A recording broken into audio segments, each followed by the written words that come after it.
Have you ever wondered what would happen if someone locked you in a tower with no doors or stairs? Today, we're telling the story of a girl whose hair wasn't just golden, it was magical and powerful. Stay until the end to discover how Rapunzel found freedom and love. If you enjoy fairy tales that spark your imagination and touch your heart, hit subscribe and turn on the bell. Don't miss a single magical story. There were once a man and a woman who had long and in vain wished for a child. At length, the woman hoped that God was about to grant her desire. These people had a little window at the back of their house from which a splendid garden could be seen, which was full of the most beautiful flowers and herbs. It was, however, surrounded by a high wall, and no one dared to go into it because it belonged to an enchantress who had great power and was dreaded by all the world. One day, the woman was standing by this window and looking down into the garden when she saw a bed which was planted with the most beautiful rampion, Rapunzel, and it looked so fresh and green that she longed for it and had the greatest desire to eat some.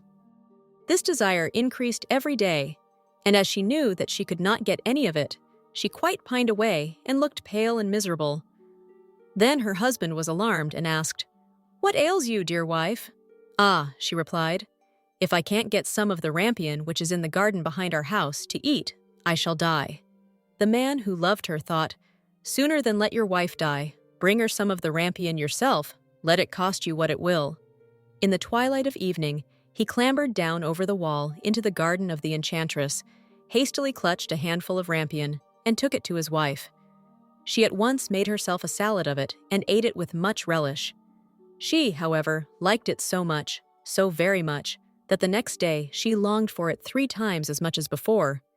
If he was to have any rest, her husband must once more descend into the garden. In the gloom of evening, therefore, he let himself down again. But when he had clambered down the wall, he was terribly afraid, for he saw the enchantress standing before him. "How can you dare," said she with angry look, "to descend into my garden and steal my rampion like a thief? You shall suffer for it." "Ah," answered he, "let mercy take the place of justice. I only made up my mind to do it out of necessity. My wife saw your rampion from the window and felt such a longing for it that she would have died if she had not got some to eat."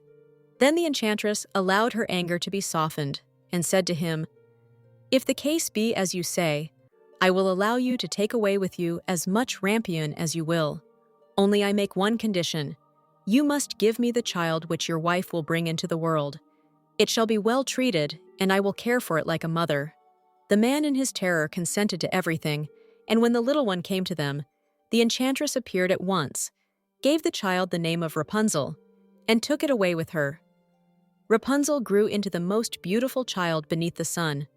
When she was 12 years old, the enchantress shut her into a tower, which lay in a forest, and had neither stairs nor door, but quite at the top was a little window.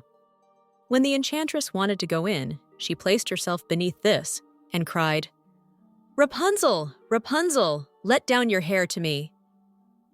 Rapunzel had magnificent long hair, fine as spun gold, and when she heard the voice of the enchantress, she unfastened her braided tresses, wound them round one of the hooks of the window above, and then the hair fell 20 yards down, and the enchantress climbed up by it. After a year or two, it came to pass that the king's son rode through the forest and went by the tower. Then he heard a song, which was so charming that he stood still and listened. This was Rapunzel, who in her solitude passed her time in letting her sweet voice resound. The king's son wanted to climb up to her and looked for the door of the tower, but none was to be found. He rode home, but the singing had so deeply touched his heart that every day he went out into the forest and listened to it. Once when he was thus standing behind a tree, he saw that an enchantress came there, and he heard how she cried, "Rapunzel, Rapunzel, let down your hair." Then Rapunzel let down the braids of her hair, and the enchantress climbed up to her. "If that is the ladder by which one mounts, I will for once try my fortune," said he, and the next day, when it began to grow dark, he went to the tower and cried, "Rapunzel, Rapunzel, let down your hair." Immediately the hair fell down, and the king's son climbed up. At first Rapunzel was terribly frightened when a man such as her eyes had never yet beheld came to her, But the king's son began to talk to her quite like a friend, and told her that his heart had been so stirred that it had let him have no rest, and he had been forced to see her. Then Rapunzel lost her fear, and when he asked her if she would take him for a husband, and she saw that he was young and handsome, she thought, "He will love me more than old Dame Gothel does." And she said yes, and laid her hand in his. She said, "I will willingly go away with you, but I do not know how to get down. Bring with you a skein of silk every time that you come, and I will weave a ladder with it, and when that is ready, I will descend, and you will take me on your horse." They agreed that until that time he should come to her every evening, for the old woman came by day. The enchantress remarked nothing of this, until once Rapunzel said to her, "Tell me, Dame Gothel, how it happens that you are so much heavier for me to draw up than the young king's son he is with me in a moment." "Ah, you wicked child!" cried the enchantress. "What do I hear you say? I thought I had separated you from all the world, and yet you have deceived me." In her anger, she clutched Rapunzel's beautiful tresses, wrapped them twice round her left hand, seized a pair of scissors with the right, and snip, snip, they were cut off, and the lovely braids lay on the ground. And she was so pitiless that she took poor Rapunzel into a desert, where she had to live in great grief and misery. On the same day, however, that she cast out Rapunzel, the enchantress in the evening fastened the braids of hair which she had cut off to the hook of the window, and when the king's son came and cried, "Rapunzel, Rapunzel, let down your hair," she let the hair down. The king's son ascended, but he did not find his dearest Rapunzel above, but the enchantress, who gazed at him with wicked and venomous looks. "Aha!" she cried mockingly. "You would fetch your dearest, but the beautiful bird sits no longer singing in the nest. The cat has got it, and will scratch out your eyes as well. Rapunzel is lost to you. You will never see her more." The king's son was beside himself with pain, and in his despair he leapt down from the tower.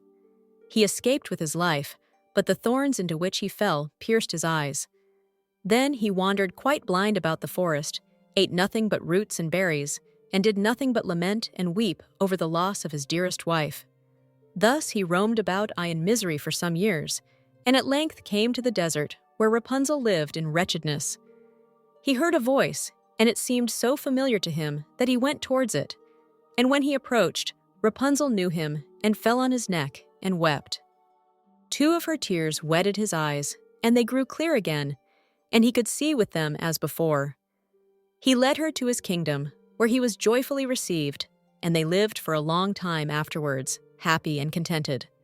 And so, Rapunzel found her way to freedom and happiness, teaching us that true courage comes from the heart. If you loved this story, give it a like, share it with your friends, and don't forget to subscribe for more enchanting fairy tales. Click the bell so that every new story takes you into a world of magic.